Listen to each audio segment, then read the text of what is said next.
Welcome to the Secrets of College Planning. I'm your host, Anthony Uva, and today we're going to get some insight into basketball at the college level. My guest today is Chessie Jackson, and she's the head women's basketball coach at TCNJ. Welcome to the show. Thanks, Anthony. Nice to be here. Sure. So usually I start my guests where they went to college. So where'd you go to school? I went to Williams College, Western Massachusetts. Tiny little Division III liberal arts school. Great experience overall. So. Great. Good. Yeah. So let's go back into high school before we get into where you are today.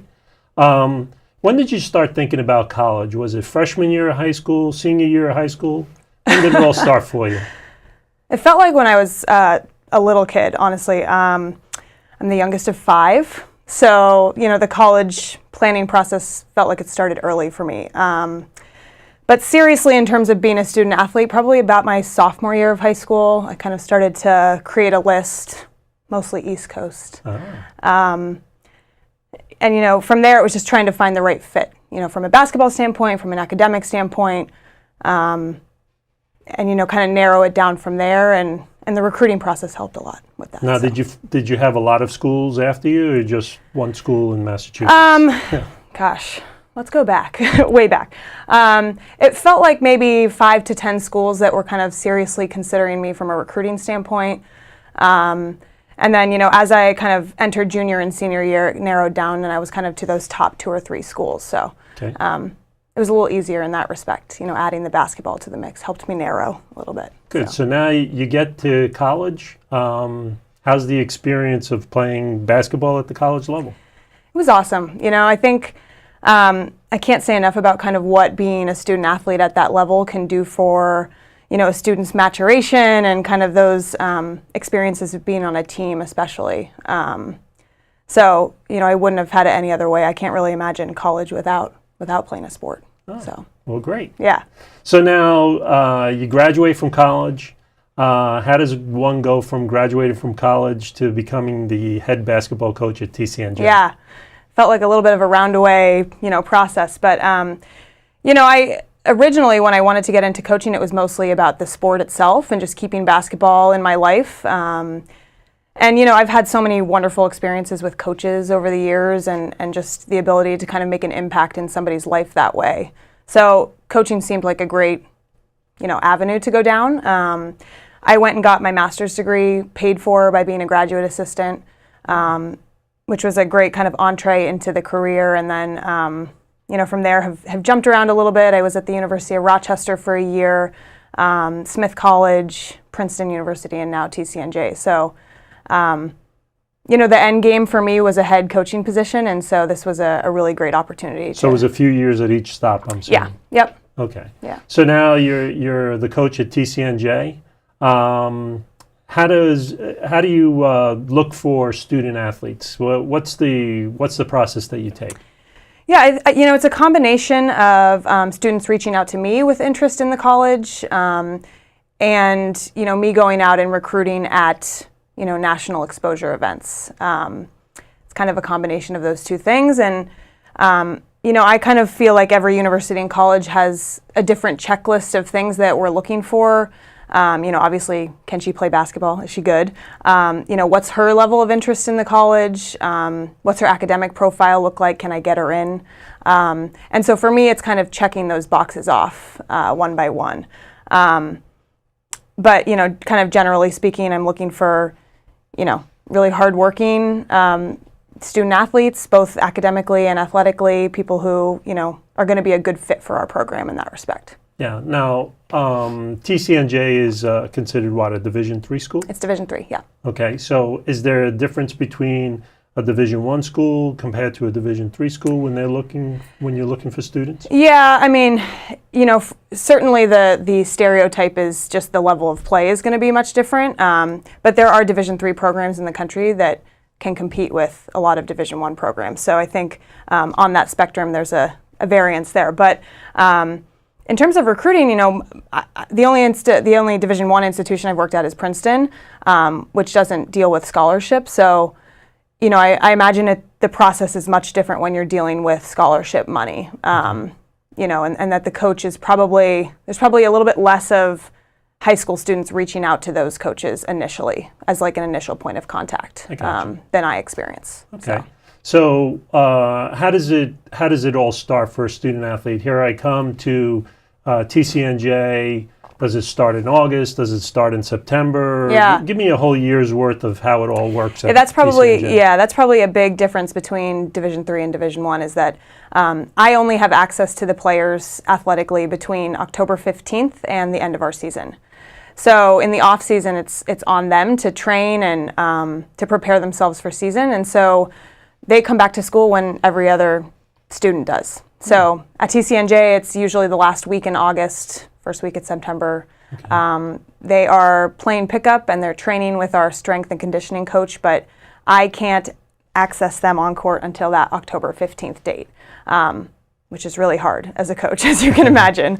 But, you know, it's great because I think it really helps them develop a work ethic on their own. You know, they've got to work for that preparation for October 15th kind of on their own. And it helps our team develop some leadership in the fall, you know, who's kind of leading them on the court when the coach isn't watching.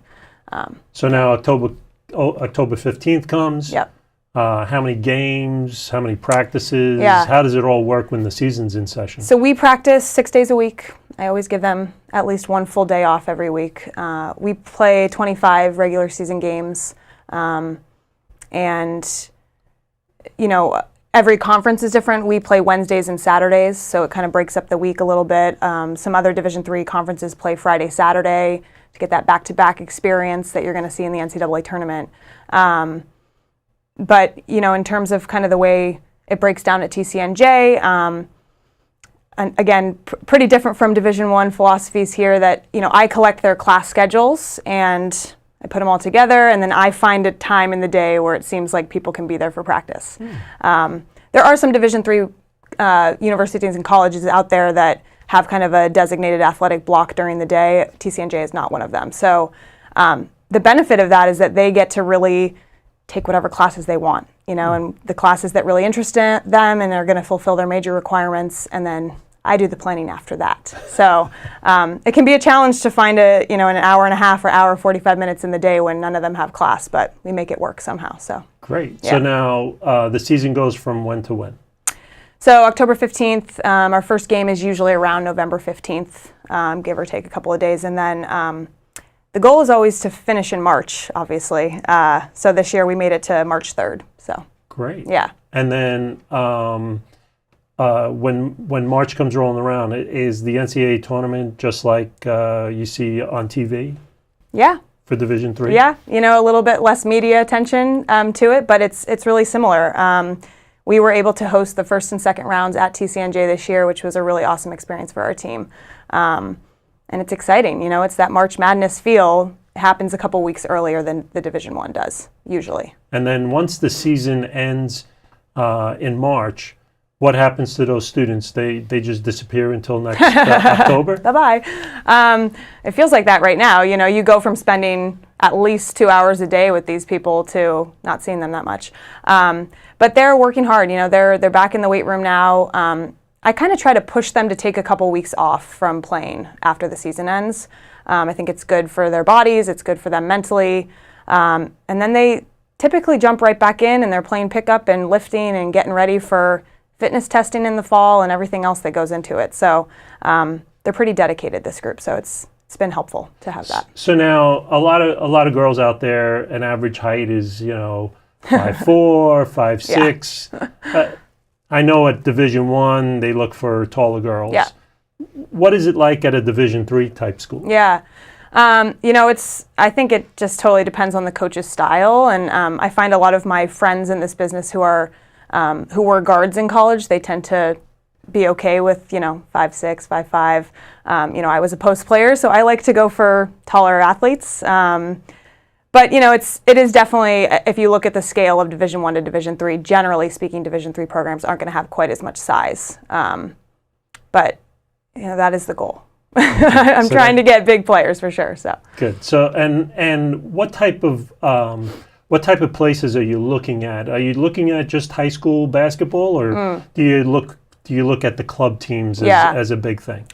It's a combination. It kind of depends on the time of year. So right now we're heading into AAU season. So I will be mostly looking at AAU teams in, basically April and through August.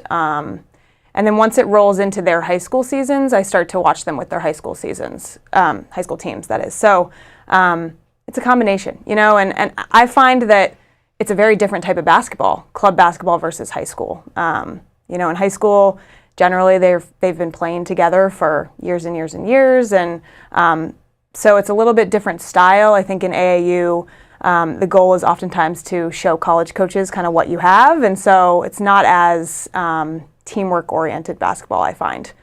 But you can still find really, really good talent in there. So, yeah. Now, is there particular AAU teams that people find, or do you find kids from all across the country, the world? How does it all work? Well, at TCNJ, because it's a state school, it's generally speaking, we're getting interest from New Jersey student athletes. So I will recruit teams in Pennsylvania, New York, and Connecticut, some fairly regional states.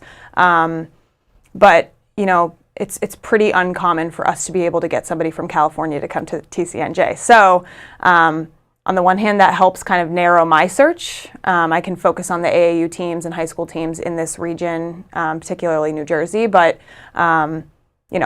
Princeton, for example, is a great example of a school that's going to recruit all over the country, and it's a little bit different of a name as well. So people kind of in California, they know what Princeton is. So. Now, do they have to send you tape of themselves? Do they have to send you what they're all about? Or does someone from your staff go out and actually look for these students? Yeah, it's helpful to have film on them. It's helpful to have, a resume of sorts, a profile on them.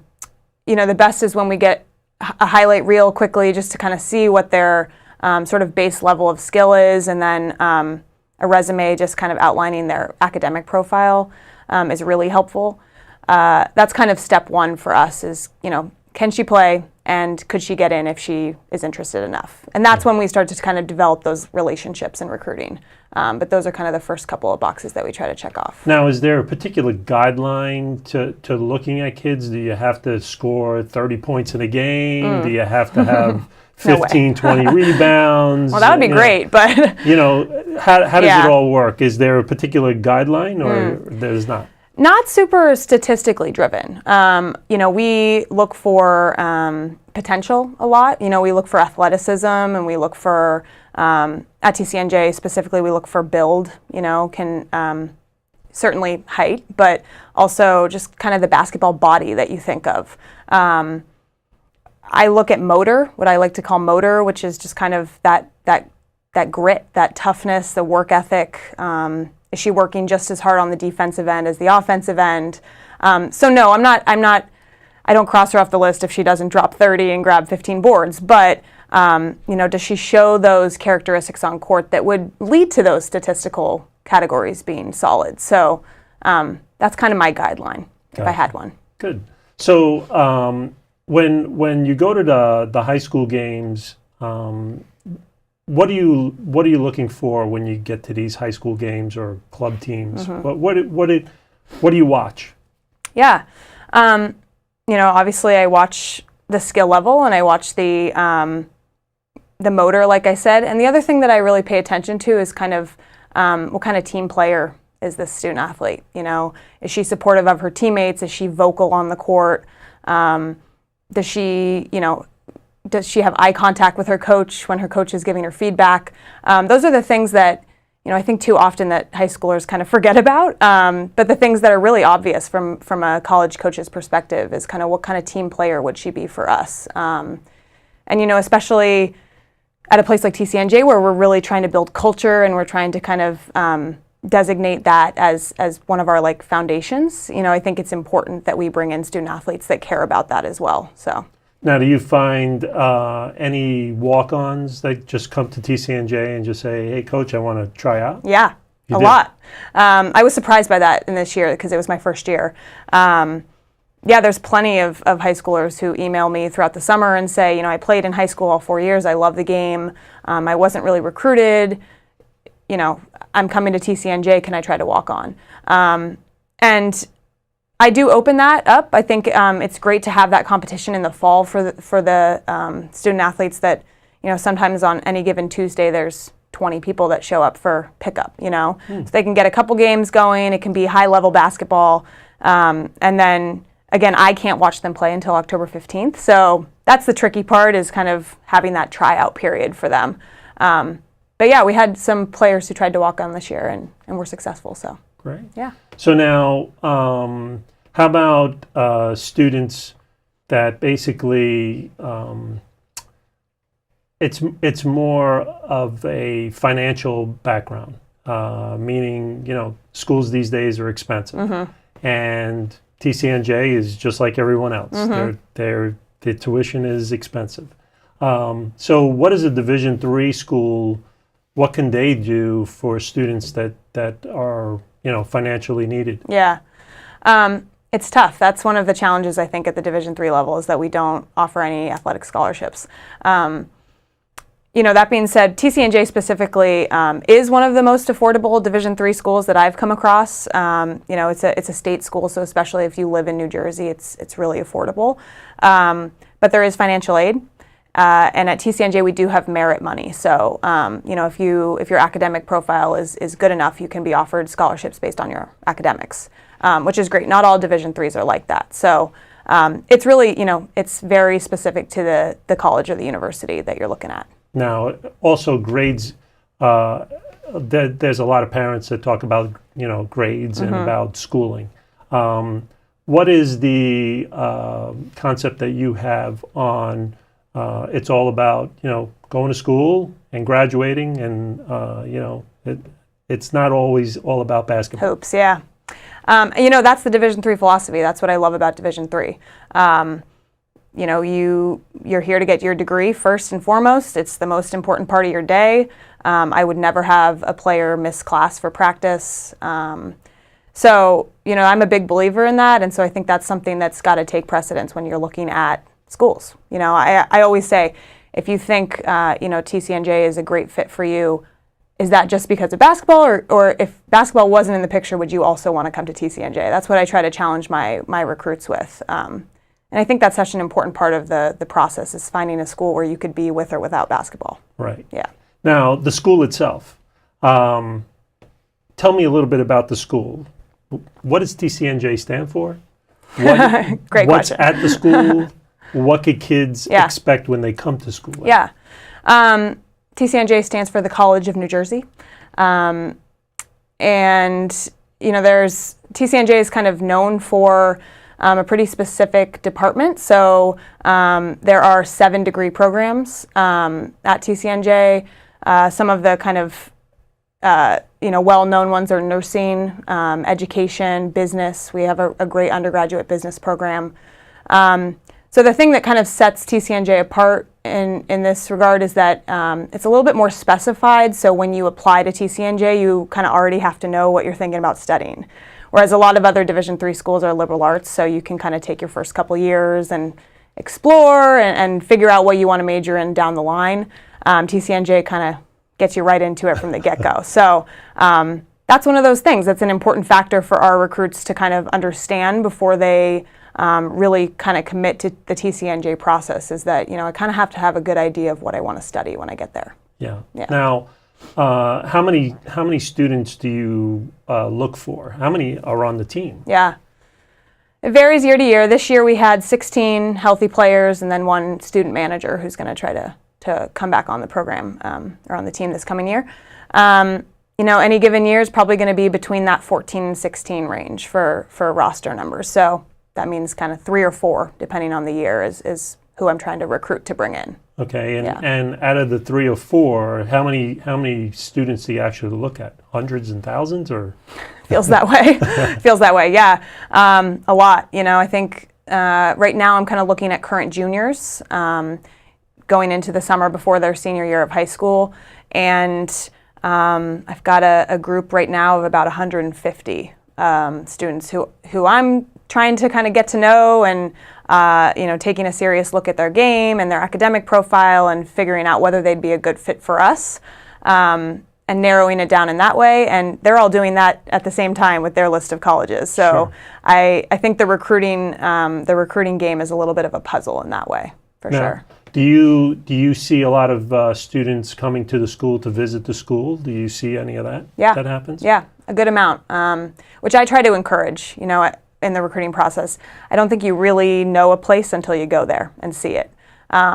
So we're getting, they're just day campus visits right now that I'm doing, but I think taking a tour of the campus, going to an admissions office information session, meeting with the coaches, those are all really, really important things in figuring out the fit, which is, to me, the most important part. Now, does TCNJ do any type of camps or clinics during the summer months? Yeah, most of our sports programs do. I'm looking into doing a younger kids camp this August, and then I do a clinic in the fall, right after we start season. So it'll be one of those first weekends after October 15th for high school students.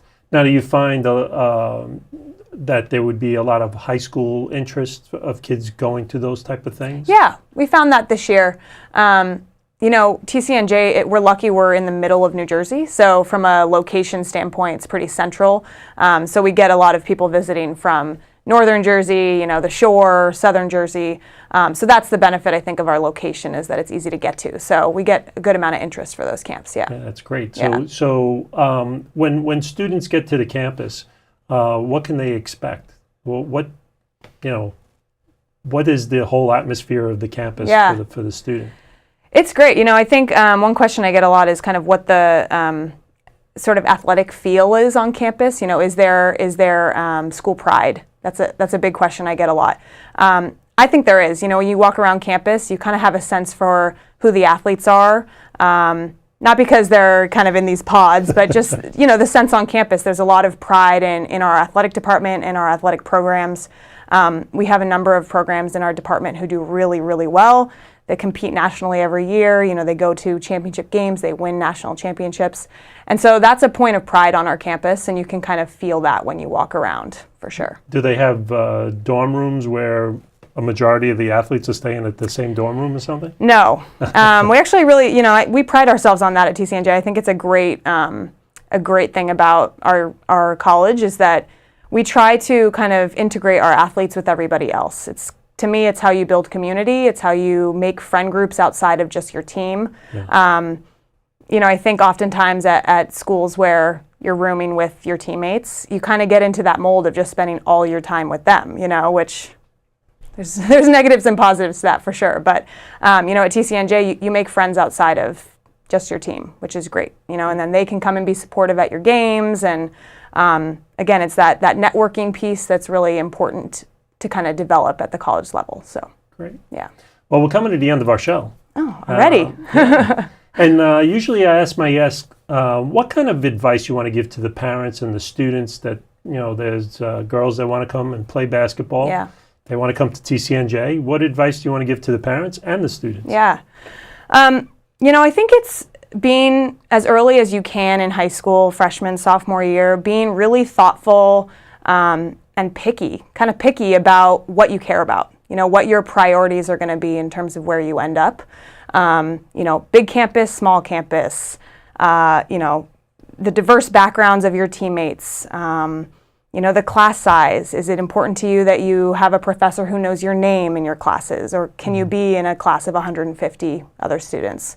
There's just so many factors that go into it, right? A walking campus. Do I need a bike? Is that going to bother me? So I think it's being thoughtful about what you really care about in that respect, and then, not wavering from that. There's so many schools out there, and, you're going to be able to create a really great list of schools based on those priorities. And, my other piece of advice would be to be proactive, contact the coach. Sometimes I think high schoolers wait until they're contacted. I think most college coaches will at least give you a look and have a conversation with you about, why TCNJ. So, be proactive about getting in touch, send them your film, send them your academic profile, let them know that you're interested, and see what happens from there. Great. Well, Yeah. Thank you very much for being on the show. Thank you. It's really great to be here. Yeah.